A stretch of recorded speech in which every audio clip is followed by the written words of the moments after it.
Sa simula pa lang po ng Crunchylove's Master, nagkalaban na si Nepo at Magnus. Ang nangyari, 3-0 lang ni Magnus si Nepo. Kaya napuntihan ng loser's bracket agad eh. Pero nagpapanalo. Tapos ito naman pong si Magnus, tinalo ni MBL, tinalo si Wesley So, at ito po, magkaharap sila ngayon ni Nepo. Sa unang laban, natabla. Pangalawang laban, natabla na naman, kaya napunta po sila sa Armageddon. Ba, grabe po yung ginawa ni Nepo. Alam niyo ba, ginaya niya po yung style ni Wesley. At ganun din po ang ginawa ni Nepo Nagbid din po siya ng mababang oras para mag-block po siya. Ano ang nangyari? Tingnan niyo po So puti po si Magnus.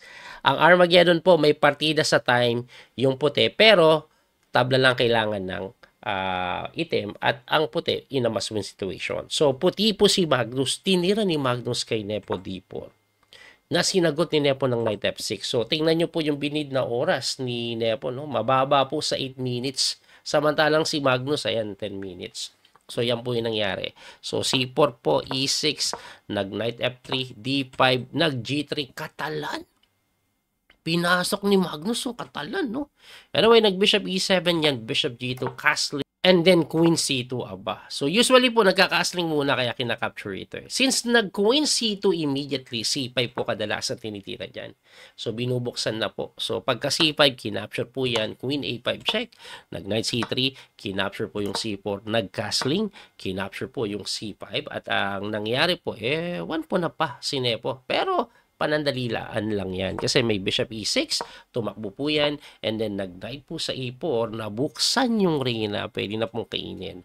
Ngayon, sa ganitong linya po, hindi po pwede basta-basta depensahan yan, guys. Kasi pag kinapture, alis ito, madadali yung tore. Ang ginawa before, no, knight takes E4, yan po yung linya. Pero ang ginawa ni Nepo, nobility po, Bishop D7. So, after Bishop D7, tinirahan lang po ng Queen takes E4, kinapture, kinain, and then nag-bishop lang po sa may C6. So, ang ending, equal lang. At kung titingnan nyo po yung oras, ito nakakamangha kay Nepo Pantay na sila. Ang bilis tumira ni Nepo, na-equalize niya agad yung posisyon. Pati yung oras na-equalize. Tabla lang kailangan ni Nepo, panalo na siya. Magnus in a must-win situation Ang ginawa po niya na Queen E5 na tinikman agad, pinalit, kinapture naman yun at tinalon lang yung kabayo. Para sa nabigay ito, kinapture takes. Ang naging ending kung susumahin mabuti, lamang po si Nepo. Bakit? Meron po siyang knight and bishop kapalit tore. So, 2 pieces for a rook, 2 minor pieces. So, ito po is slightly better kay Nepo. Ngayon, bakit ginawa ni Magnus? Kasi very equal ini must win siya So, ang ginawa po niya, nag-F3 para depensahan yung E2. Knight B6. Pumunta doon yung tore. Nag-F6 lang. Nag-bishop sa C5, pinapalit. Pero hindi pinalit ni Nepo. Napakaganda po ng tinira na yan ni Nepo, umatras lang. Kasi pag kinapture mo ito, lakas ng bishop dito. Kaya ang ginawa po niyan, nag-rook doon, nag-bishop lang. Ayaw papasukin yung tore. So, nag-B6 lang or B3, king move na. Tumira po ng king F2, activating na king pareho, nag-knight na po sa may D5, nag-E4, knight sa may E7. Aba, doon naman siya umikot, Nag-rook sa D6 na sinagot lang po ng A5 na mali. Bakit? Balik ko lang, Kasi lamang po si Nepo dito. Slightly better to, magna-knight ka lang daw po sa C6. Yan na lang daw po yung gawin mo. Tapos susundutin mo yan ng bishop sa may E7. Kaso, in A5 Mali. Bakit mali? Na-equalize daw. Kasi may bishop B6. Hindi losing. Equal. Which is goods para kay Nepo. So, kinain lang po yan, tinates, and then rook A7. Ang kunat ng approach ni Nepo. Bakit? Hindi niya kailangan manalo Hindi niya kailangan manalo. Tingnan niyo po mangyayari dyan, Nag-rook doon, bishop lang. Nag-king move, knight ikot. Pumunta doon, knight na naman. Nagtulak, nag-h6 lang. Ang kunat lo, hindi siya gagalaw Sabi niya, hindi ako gagalaw. Bahala ka magpilit, Tingnan niyo.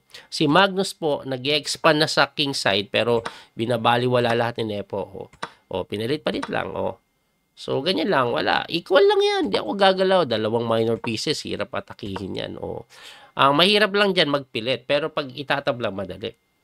Kahit yun na nga po yung ginagawa. So, nagpipilit kasi si Magnus, tinulak, nag-knight lang doon, tinulak na naman yung pawn, nag-bishop doon, ayun, inatake yung pawn, na dinipensahan, at rook sa d7. Good move daw. Bakit po good move? Binibigay ito may knight. No, kaya hindi pwede.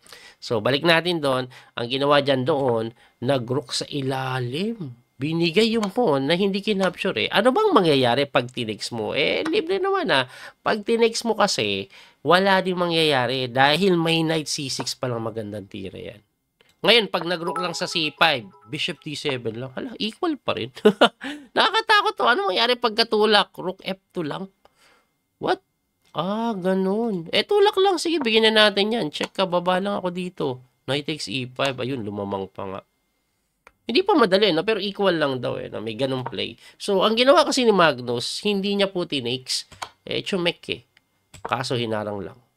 Pumunta doon na naman, pinipin, pero rook lang. Tumakbo yung king. Nag-king move lang. So, ano pong threat ng king move na yan? Gaganito. Kaya po, gumanon. Ngayon, umangat ulit. At pagkabalik, ayan, hindi po makaganito agad yan dahil may libre po yan.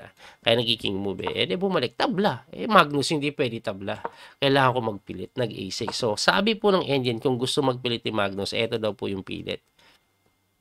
Yan daw yung pilit. Anyway, ang ginawa po is nag-a6, nag-rook doon, tumakbo, walang oras ito, walang increment, less than 2 minutes na si Magnus, nag-rook d5, bumalik. Bakit bumalik? Kasi, lamang pagka knight c6 nga, lamang. Kaso, hindi niya gusto manalo. Tabla lang masena. So, gumanon lang. Kunat lang. Bahala ka dyan. Pabalik-balik lang tayo dito. Okay. Gumanon na.